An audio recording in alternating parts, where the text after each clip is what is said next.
Gecikmemiz belediyenin sorumluluk alanından elektrik alamadığımız için olup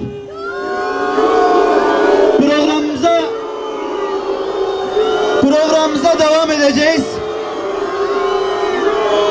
Sizlerden ricamız provokatif hareketlerden tüm kardeşlerimizin uzak durmasıdır. Sakın Allah'ı zalimlerin yaptıklarından habersiz sanma. Onları yalnızca gözlerin dehşetle belireceği bir güne ertelemektedir. İsrail'in güvenli bölge olduğunu iddia ederek masum sivilleri sürdüğü Gazze şeridinin Refah kenti dün gece katil Siyonist rejim tarafından tonlarca bomba kullanılarak büyük bir katliama daha sahne oldu. Kısıtlı imkanlarla kurulan derme çatma çadırlar içerisinde bulunan masum sivillerle birlikte tüm çadır yakıldı. Bu ağır trajedide 100'den fazla kardeşimiz şehit oldu. Yüzlerce kardeşimiz de yaralandı. Bu faşist saldırıda çoğu feci bir şekilde yanarak can veren çocuk ve kadınların kan donduran görüntüleri kor ateş olup yüreğimizi yaktı. İşgalci Siyonist rejim insani değerlere ve uluslararası hukuka aykırı bir şekilde sivillerin yaşam hakkını her türden kuralın ihlal edildiği, her ayrıntısı planlı bir vahşet olacak şekilde gerçekleştirdi.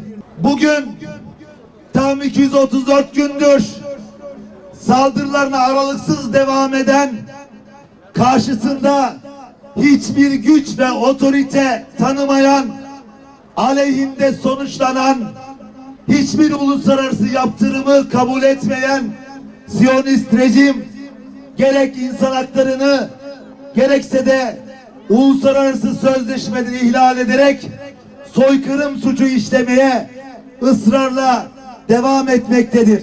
Birleşmiş Milletler, uluslararası yardım kuruluşları ve sivil toplum kuruluşları şimdiye kadar Gazze'ye çok sınırlı ölçüde insani yardım sağlayabildi. Bu yardımlar bölgede açlığın, yetersiz beslenmenin ve hastalıkların yol açtığı ölümcül kısır döngüyü kırmak için yeterli olmadı. Ve maalesef Gazze'li kardeşlerimiz kaderlerine terk edildi. 7 Ekim'den bu yana 77 bin ton patlayıcının kullanıldığı Gazze'de 87 bin konut tamamen yıkılmış, 1 milyonu aşkın kardeşimiz yerinden edilerek Refah sınır kapısına sıkıştırılmıştır. Son günlerde Uluslararası Ceza Mahkemesi tarafından Siyonist rejim aleyhine verilen kararlar ile sözde olumlu adımlar atılmışsa da verilen kararlar Siyonist rejimin saldırılarını etkilememiştir. Hatta Uluslararası Ceza Mahkemesi Başsavcısının Filistinlilere yönelik insanlık suçu işledikleri gerekçesiyle işgal rejimi başbakanı ve savunma bakanı hakkındaki tutuklama talebini Hamas'ın Gazze sorumlusu Yahya Sinvar, Filistin direnişinin genel komutanı Muhammed Deyf ve Hamas siyasi büro başkanı İsmail Heniye hakkındaki tutuklama talebiyle dengelemesi, mazlumu zalimle eş gören adaletsizliğin, hukuksuzluğun en dik alasıdır. Böylelikle uluslararası mekanizmaların işlevsiz olduğu tüm dünya tarafından görülmüş, insan hakları söylem ve iddialardan öteye geçememiş, söz konusu Filistin olunca uluslararası hukuk ya unutulmuş ya uyutulmuştur. Gazze'de İsrail nefretin hüküm sürdüğü büyük bir vahşet var. Gazze'de İsrail nefretinin hüküm sürdüğü büyük bir vahşet var. Büyük bir yıkım var. Büyük bir kıyım var. Tüm bu yoksulluklar içerisinde ümmetin izzetini kuşanan, topraklarını savunan, insanlığın onurunu sırtlanan direniş gruplarının mücadelesini kendimizden utanarak takdirle izliyoruz. Direnişin aziz evlatlarının mücadelesini canı gönülden kutluyoruz. Şehadetlerini tebrik ediyoruz. Onları izlerken, evet, onları izlerken müminlerden bazı kimseler Allah'a verdikleri sözü yerine getirdiler.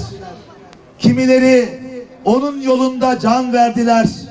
Kimileri de ecellerini bekliyorlar ve vaatlerini asla değiştirmediler. Ayeti gözlerimizde ve gönüllerimizde canlanmaktadır. Biz Müslümanlara yakışan, inancımızın bizlere emrettiği tavrı kuşanmaktır. Mücahitlerle her türlü imkan ve duamızla beraber olmaktır.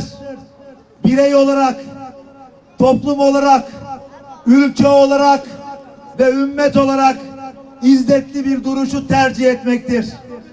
Bu sebeple Diyarbakır İslami Sivil Toplum Kuruluşları olarak çağrımızı tekrarlıyoruz. Siyonistlerle ve destekçileriyle her türlü ticari ilişki kesilmekle beraber engellenmelidir. İsrail'in en azılı destekçisi ABD güdümündeki yapının kontrolünde kullanılan Kürecik ve İncirlik üsleri derhal kapatılmalıdır. Refah'tan karayoluyla düzenli yardım girişleri sağlanmalıdır. Bölge ülkelerinin içinde olduğu uluslararası bir yapının teşekkülünde denizden ve havadan düzenli yardım koridorları oluşturulmalıdır. Hamas, Gazze'nin özgür Filistin ruhunun tek ve gerçek temsilcisidir. Hamas ve direniş güçlerini tasfiye edecek, denklemin dışında bırakacak Siyonist tezler şartsız olarak reddedilmelidir. Boykotun bir ibadet olduğu bilinciyle hareket edilmeli. Boykot gündemi hayatın bütün ünitelerine hassasiyetle taşınmalıdır. Siyonistlere destek veren firmalara ve ülkelere karşı boykot yaygınlaştırılmalıdır ve boykotun devletler düzeyinde ele alındığı bir aşamaya geçilmelidir. Son olarak alanlar boş bırakılmamalı. Eylem sahaları ve başlıkları çeşitlendirilerek direnişe destek vermeye devam olunmalıdır. Ve buradan hep birlikte haykıralım. Hep birlikte lütfen Allah rızası için hançerinizi yırtana kadar, avazınızın çıktığı kadar bağıralım. Direniş hareketlerine selam olsun. Şehit İzzet İnel Kassam'a selam olsun. Şeyh Ahmet Yasin'e selam olsun. Selam olsun. Şehit Abdülaziz Rantisi'ye selam olsun. Selam olsun. Dedesinin göz bebeği Rim'e selam olsun. Selam olsun. Direnişin yiğit erkeklerine selam olsun. Selam olsun. Sabrı kuşanan yiğit kadınlara selam olsun. Selam olsun. Göz bebeklerimiz, şehit çocuklarımıza selam olsun. Selam olsun.